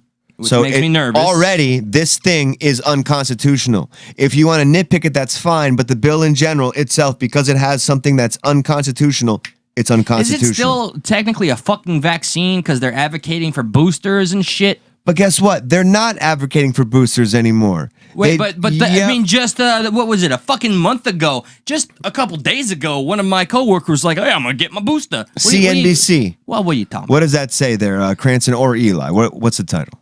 Data shows COVID booster shots are not appropriate at this time. U.S. and international scientists conclude. Well, we just flip-flopped in a matter of fucking days or a week or so, because that's not what I was hearing just not that fucking long ago. When did this drop? That's today. That was fucking today. So, hey, so what else are we gonna, I'm not gonna get extremist here, but what else are we gonna fucking find out wasn't necessary, not appropriate, whatever terminology you want to use. Now boosters that I heard people applauding. The mandate, a broad stroking mandate where people are going to lose their job just because they don't want to get it, because it has no medical exemptions, because it has no verbiage in there for antibodies. They're getting a certain people out of government. They're getting a certain people out of the federal offices. And like, it's obvious. A lot of people who want the vaccine lean one way. A lot of people don't, lean the other way. Very obvious. You're effectively getting a different type of people in a lot of these places, whether it's good or not. And unfortunately, some of the people who are anti-vaccine are anti-vaccine for ignorant reasons, because maybe they're more anti-vaccine altogether. When we know vaccines work, there's nothing wrong with a vaccine, but you can argue the nuance of this one. Yeah, maybe it was kind of rushed. Maybe there's some things that we don't know. Look at the other countries who have their own type of coronavirus vaccine that isn't working. You know, there are reasons to be skeptical of vaccines within reason. And a big factor that is not touted too much, or at least talk about being skeptical. You know, just yes, like it's the okay idea. to do that. You're definitely right to point it out, because the shit is. I mean, it is illegal. There is part of it's legal, but like, I mean, yeah, they could go to court and they could strike the part that's illegal and just leave the part that is legal about the shots. But the point is that they shouldn't be doing that, and there is some political motivation to it, just like the fucking bullshit they pulled in Texas. Big there was political problem there. And so that's why I have a problem with both fucking parties, because you have the fucking one side, they're passing this unconstitutional abortion shit with these outrageous fucking fines, and then the other party is passing this unconstitutional fucking vaccine shit with these fucking outrageous fines, and they're both bullshit. They should not be passing unconstitutional, illegal shit that's gonna fuck up people's lives. Fuck those people. Mm-hmm. I see consistency there, and full stop real quick. That's where consistency should be. Yes, I mean, there's nothing more consistent than consistency, so please keep at it and hold all parties accountable. A new viewer name, I want to welcome Supertune, pointing out, what up? I only see 13 likes, and there's about, 18 of you here presently. Feel free, smash that like button. Appreciate it. Subscribe at youtube.com/stuckintthemiddle. Please be sure to leave a comment once the stream goes down.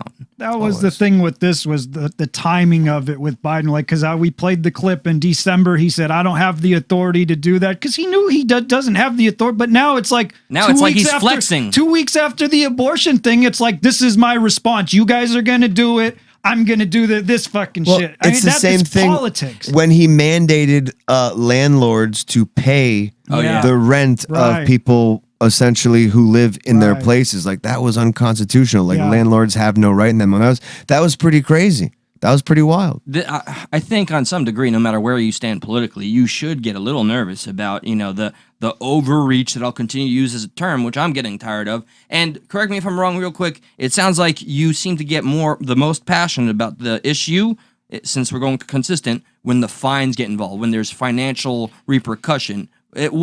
So you're not as outraged with the vaccination thing until the fines hit, but with the abortion thing, I mean, I just want to understand. From a legal standpoint, the fines is the part of that's not legal. At least for the vaccination thing, that's the big illegal fucking part. The same thing with Texas. I mean, that's the big fucking illegal fucking part. There's still some issue about if they could restrict to 6 weeks. I don't think they're supposed to be able to do that either.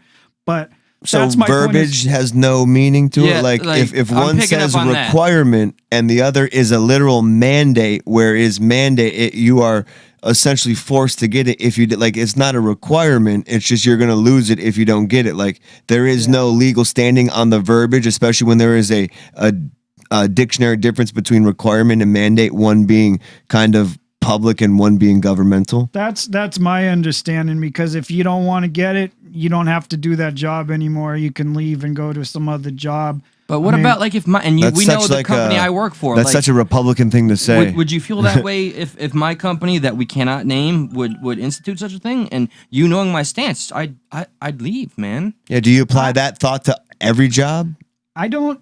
Like, for you, I'm not trying to pigeonhole you. It's your personal opinion if you want to get it or not. Like, personally, to me, I don't know that it would be a bad thing for you. It's my opinion, but it's also my right. Talk to your doctor. You know, but that's yes. But that's up to you.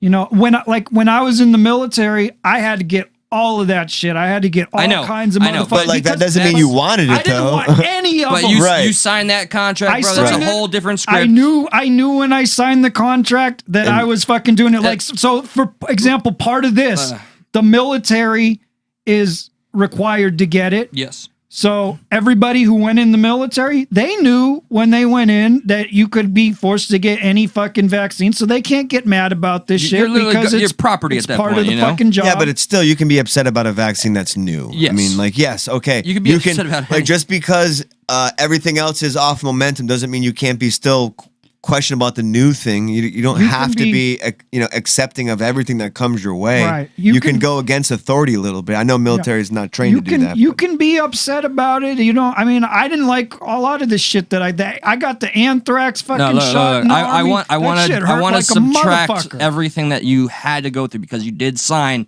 a specific agreement when you became a soldier. You would have to pretty much agree to be their test crash dummy in any case. But as a civilian, I didn't sign that contract. I am a countryman, of the U.S.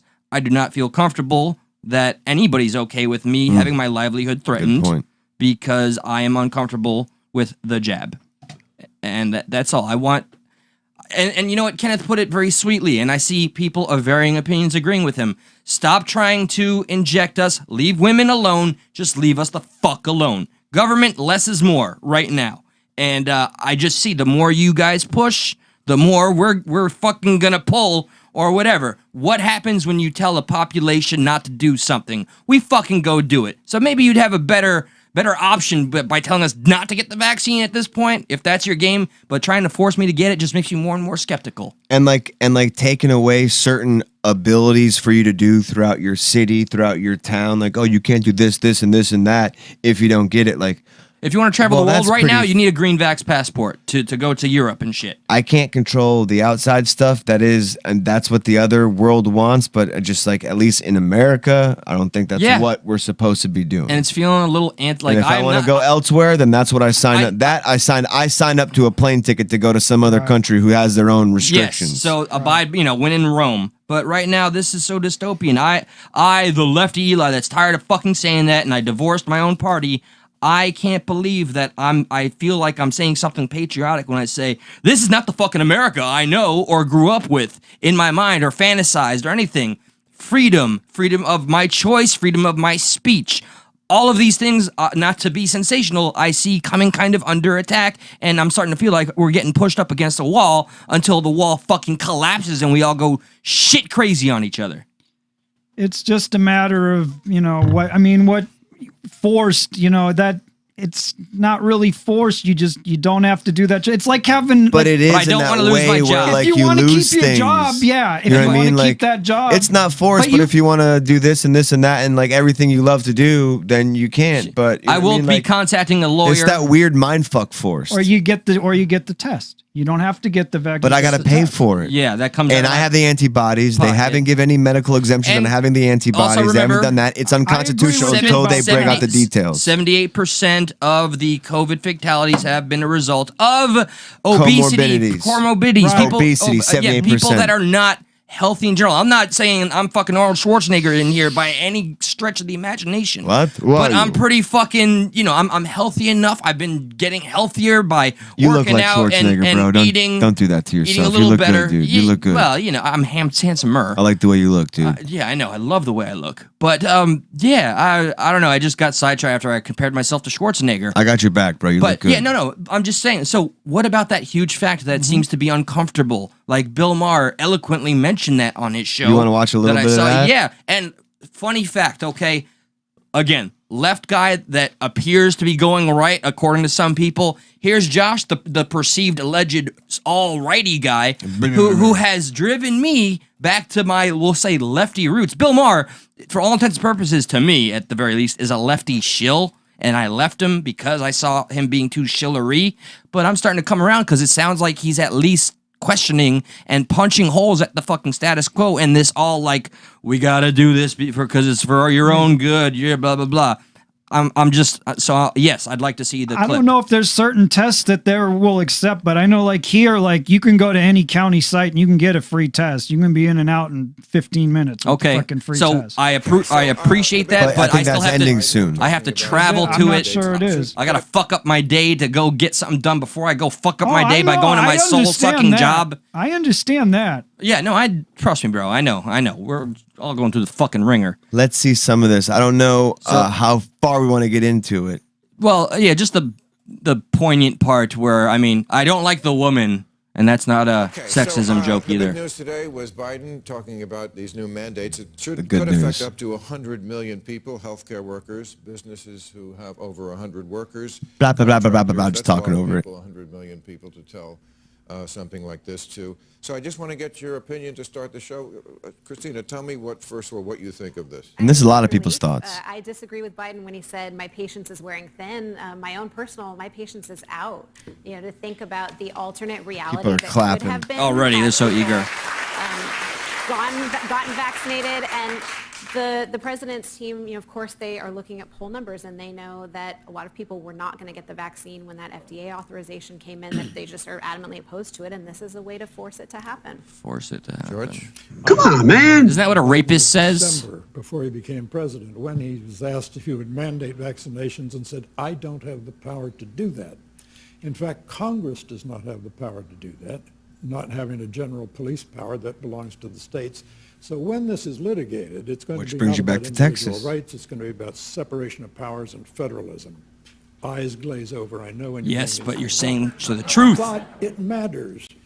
When Donald Trump said, I'm going to take money appropriated for X and repurpose it to build a wall, people were outraged, and rightly so.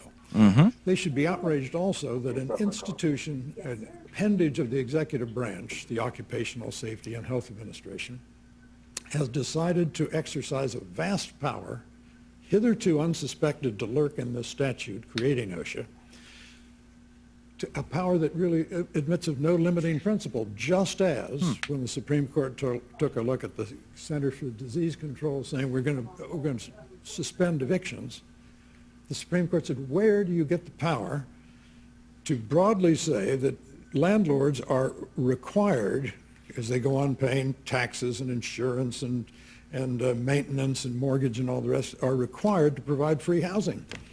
So this is a case, again, of government not respecting limits. And it's the rule of law. People say, well, this is an abnormal time.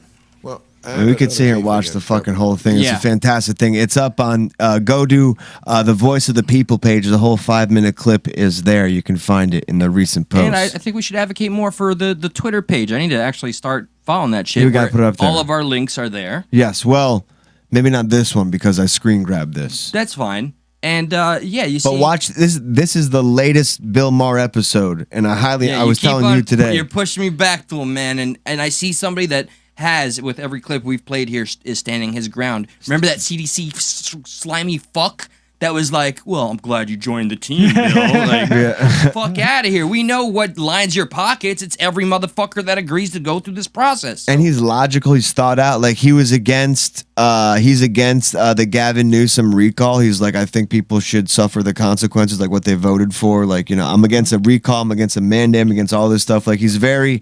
He sticks to his beliefs. He doesn't waver. He sticks to what is logical, and that's what I appreciate about him. And they go over many issues that I can't. I think it's one of the most important Bill Maher episodes ever. I'm probably, and that's it's high praise. I'm guaranteed going to watch Comes this from my this stupid week, ass. but yeah, maybe even tonight. And without saying the name, I think it's announcement worthy. But I do want to say this and respectfully say so in the chat if you're okay with me at least using your handle.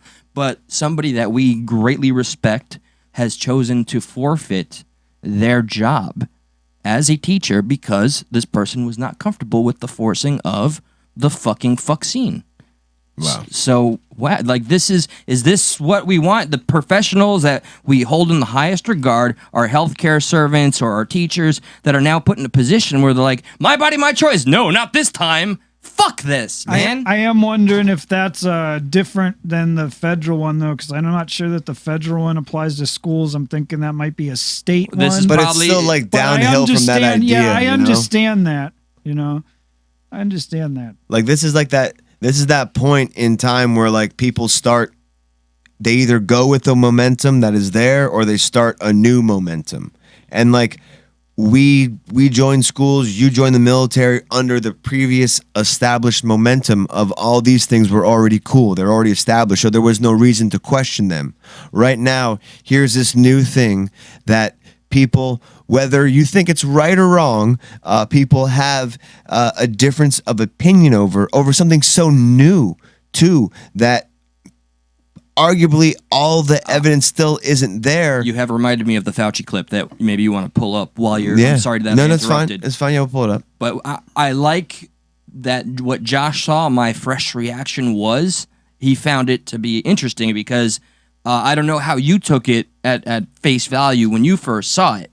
I mean, I remember how you kind of described it to me, but here you go, people. It's that channel nobody here watches. But here's CNN, here's Fauci, and Mr. Sanjay Gupta, and the AC is in the house, looking all fucking stern as always. Yeah, I believe he. This is the clip that he questions him about antibodies. Sanjay Gupta, CNN. Real quickly, there was a study that came out of Israel about natural immunity, and basically the headline was that natural immunity provides a lot of protection, even better than the vaccines alone. What are people to make of that? So as we talk about vaccine mandates, I get calls all the time. People say, I've already had COVID, I'm protected, and now the study says maybe even more protected than the vaccine alone. Should they also get the vaccine? How do you make the case to them? That's a really good point, Sanjay. I don't have a really firm answer for you on that. That's something that we're going to have to discuss regarding the durability of the response. The one thing, the paper from Israel... I'm just saying, they had a firm answer on almost every other aspect of COVID. I was going to say, translation, I don't really know, guys. Or I don't want to give that. I don't want to admit that aspect of it yet. Yeah, because it's not yet politically acceptable for my party to say anything of that sort. Because he'll lose a bunch of money. Yeah, for funding and shit. You don't. So hey, I'm totally with you about that. You should be able to have the fucking antibody test instead of having to get the fucking shot as an option. Thanks for joining the team, Cranston. Testing, And some of the testing, I think, is kind of nuts, too, because there's cases where, like, it's only the virus might test that it's positive, but it's only actually active and transmissible for so many days. But you might test positive for a month later, but it's not contagious. But what's crazy is we found out that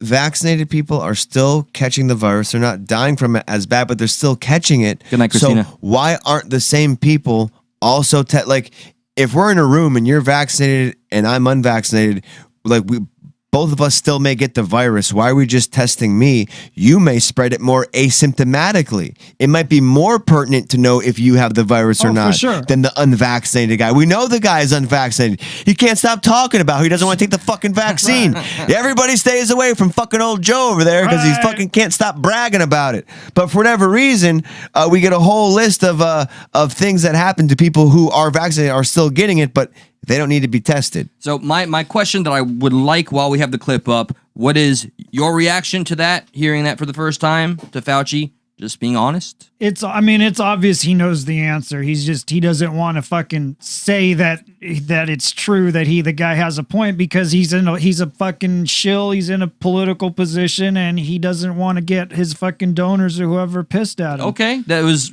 Okay. That's what I feel that.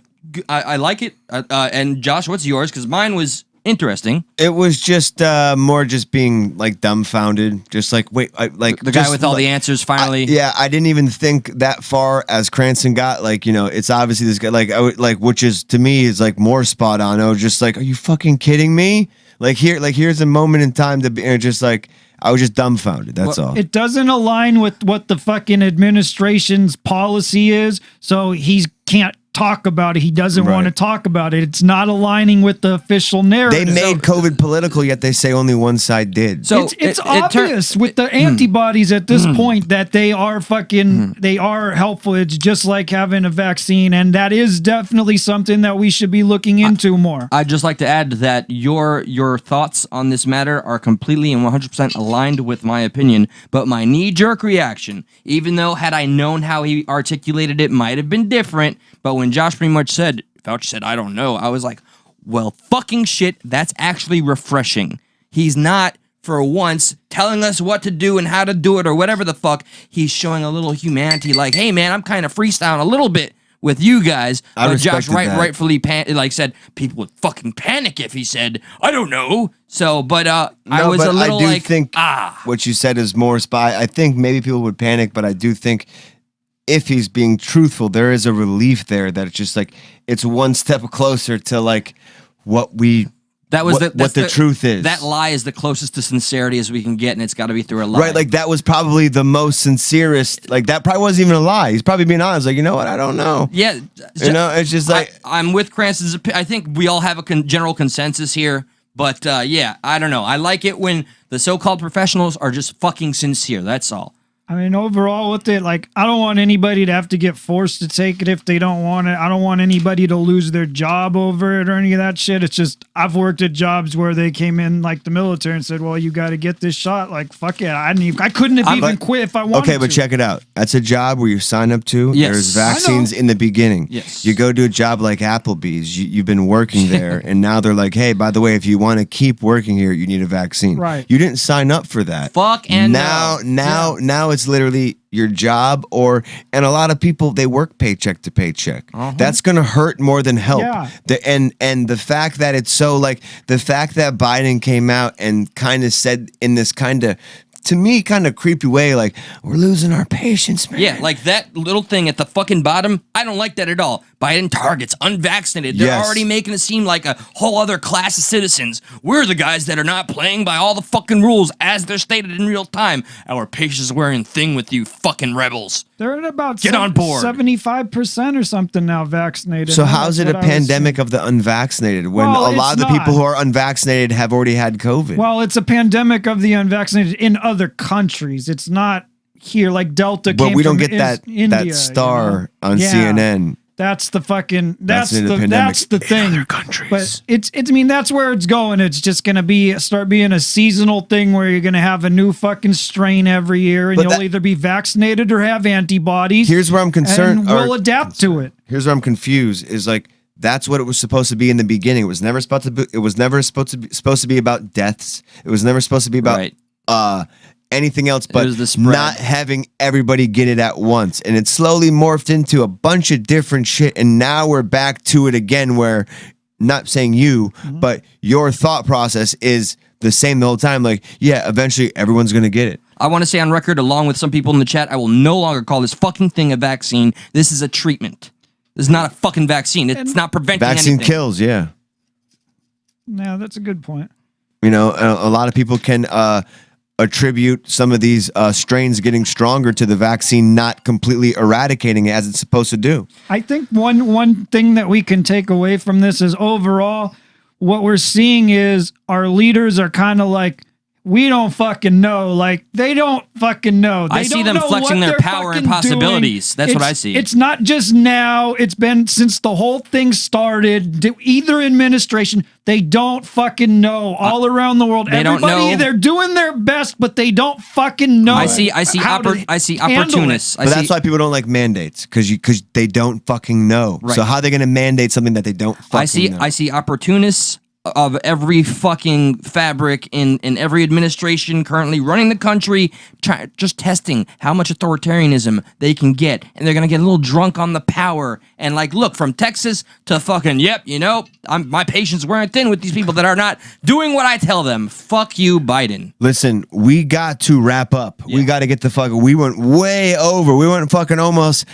40 minutes over. I hope everyone out there appreciates it. It is Monday. Oh, this is a great episode. It is our gift to all of our beautiful listeners. But honestly, it's a gift to me because I enjoy hanging out with both of you gentlemen and kind of talking some of this because it really doesn't get to happen in real life. And, there's no, I don't know, sometimes you just only talk to people who agree with you. So it's hard to hit the I'm very the proud of disagreements what we accomplished because I'm literally proud of this. Always. I hope we can keep on doing this, and we can only do that with the support like yours, just tuning in, viewing, subscribing, telling people about it, sharing it, and it means a lot because that time may come where we're all pulled aside or apart, and this may change. With my job, whatever. So my heart goes out to all of you that stick with us.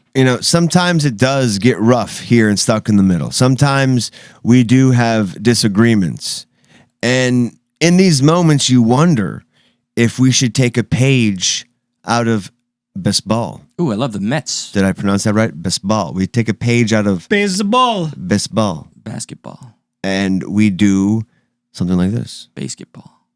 Oh, of course. Of course. Who doesn't have the volume up? Josh doesn't have the volume up. Hang on. I should be nervous saying that out loud. Yeah, you better be careful. Where's the volume button? Where is it? Right here? Yeah. Right Snyder cut. Snyderverse. Restore the Snyderverse. Okay, here we go. All right, here it goes. Here we go. Okay, so he's a pitcher. And he threw way to the left of him, trying to hit him, I think. Jesus H. And the umpire says, "You're the fuck out of here." Okay?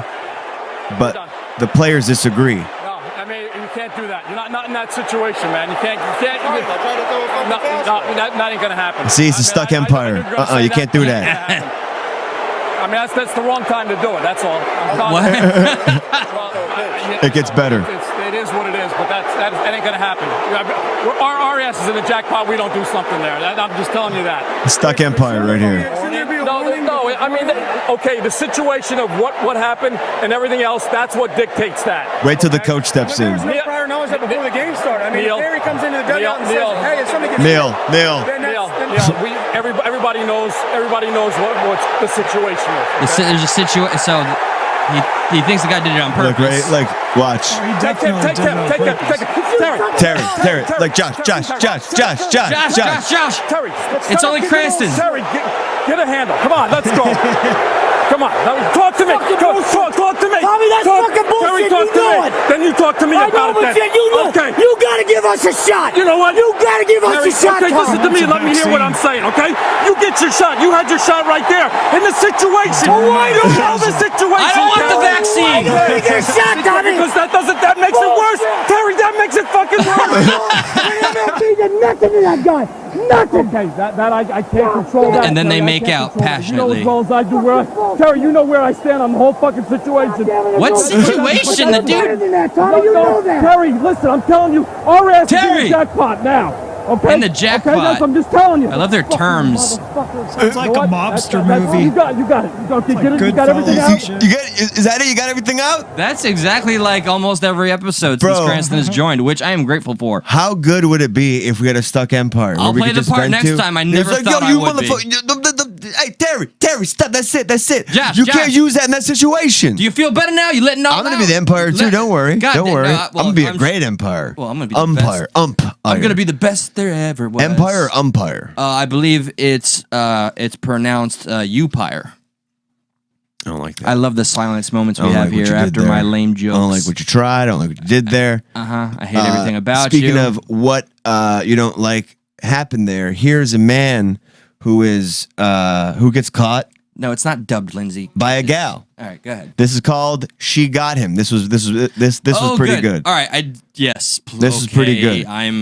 It's kind of like an M. Night Shyamalan twist too. I'm deeply invested in whatever is about to transpire with that woman. Let me make sure I got the volume up. Where's the fucking volume, huh?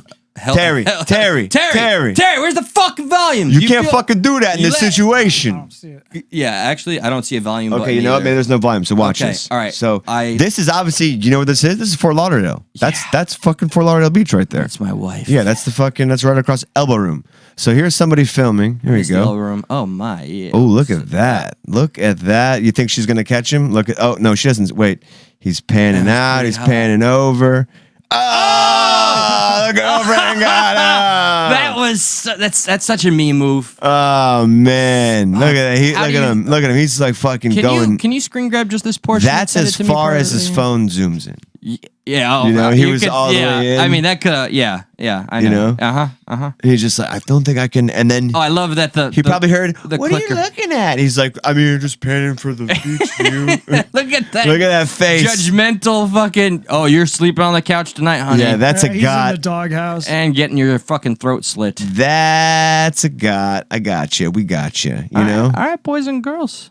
We did the thing and the stuff. Did we do our Afghanistan commercial? We kind of did, yeah. Okay, good. We just good. don't know what they kiss under. That's fine. The camel toe. No, the camel toe. We figured it out. Oh, we did figure it out. Oh, look at that. Thanks for joining another edition of Stuck at Night, aka Stuck in the Middle. YouTube.com/Stuck in the Middle. You know it because I say it every fucking time. Leave a comment, smash the like button, and give it a share. It's word of mouth works too. This is Eli on behalf of Stuck in the Middle saying, we love you. Take it away, boys. Yes, join us every weeknight, Monday through Thursday in our fight for late night. We're trying to be the late night show here on YouTube. You know, you got your morning show, you got your evening show, and you don't got a late night show, but you got Stuck at Night every weeknight live at 10 p.m. EST. Join us in our fight for late night. Stuck in the Middle. YouTube.com/Stuck in the Middle, motherfuckers. Monday subscribe, comment, like, share, boost the algorithm. Yeah, hit that bell, all that good stuff. We love each and every one of you, and we'll see you tomorrow.